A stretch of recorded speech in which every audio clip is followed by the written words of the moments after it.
मेरे YouTube channel धर्म में आपका स्वागत है। आज हम चर्चा करेंगे पित्त दोष के बारे में।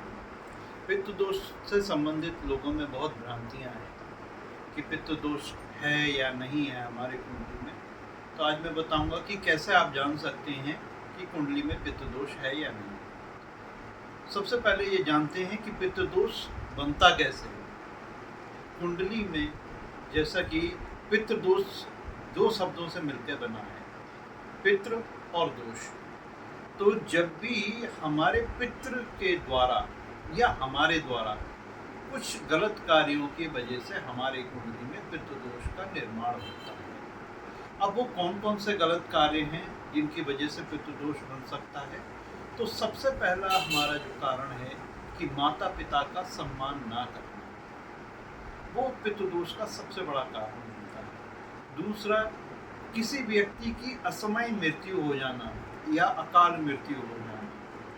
तीसरा कारण, अगर किसी व्यक्ति का परंपरागत तरीके से अगर उसकी अंत्येष्टि ना की जाए तो भी पितृ दोष जो है कुंडली में बनता है। शास्त्रों के अनुसार सर्प के मार देने से भी पितृ दोष को बताया गया है। उसके साथ साथ वो कालसर्प योग भी बना देता है। और कारण जो पितृ दोष का है, अगर हम पूजनीय पेड़ जो हमारे हैं जैसे बरगद हो गया, नीम हो गया या पीपल का पेड़ हो गया, उन्हें भी अगर हम काटते हैं तो भी पितृ दोष बनता है। ये मेन कारण है जिनके वजह से कुंडली में आमतौर पर पितृ दोष देखा जाता है। अब इससे क्या प्रभाव पड़ता है हमारे जीवन पर, इस चीज को भी समझ लेना जरूरी है। उससे क्या होगा कि आपको ये समझ में आ जाएगा क्या हमारी कुंडली में पितृ दोष है या नहीं है। सबसे पहला कारण है कि अगर हमारे घर में कोई ना कोई लड़ाई झगड़ा चलता ही रहता है, अननेसेसरी का कोई मतलब नहीं है, लेकिन आपस में सब लोगों में रिलेशन खराब है, भाई भाई से लड़ रहा है, पिता पुत्र से लड़ रहा है, माँ बेटे से लड़ रहा है, तो ये एक पितृ दोष का कारण हो सकता है।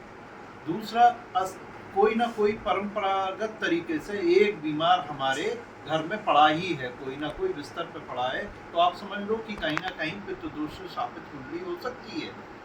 तीसरा कारण, अगर कोई कोर्ट केस लगातार चलते आ रहे हैं, सॉर्ट आउट नहीं हो रहा, एक नहीं सॉर्ट आउट हुआ तब तक दूसरा चल गया, तो समझ लो कि पितृ दोष आपकी कुंडली में हो सकता है।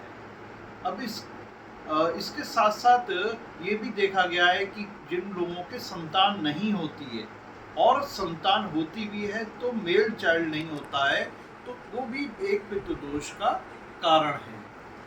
ये ही विशेष कारण होते हैं जिनमें पितृ दोष की वजह से प्रॉब्लम होती है। और एक मेन कारण विवाह ना होना। अगर किसी के परिवार में ऐसा देखा गया है कि संतानों की शादी ही नहीं होती है तो वो भी पितृ दोष का कारण है। और एक मेजर कारण जो बहुत ज़्यादा देखा गया है कि लोगों को कुछ दिखाई देता है कि हमारे पितृ हमारे सपने में आते हैं, कोई सपने में आता है, वो बताता है, या किसी को कुछ दिखाई देता है, वो एक्सट्रीम लेवल का पितृ दोष हो जाता है। तो ये पितृ दोष के नॉर्मली कारण आपको दिखाई देंगे। इस अंक में इतना ही। अगले अंक में हम चर्चा करेंगे कि कैसे पितृ दोष का हम समाधान कर सकते हैं। और ज़्यादा जानकारी के लिए आप मेरे YouTube चैनल धर्म से कनेक्ट करिए, उसे सब्सक्राइब कीजिए। मेरा अगर आप और अधिक जानकारी चाहते हैं तो मेरा मोबाइल नंबर 9368937798 पर संपर्क कर सकते हैं। धन्यवाद।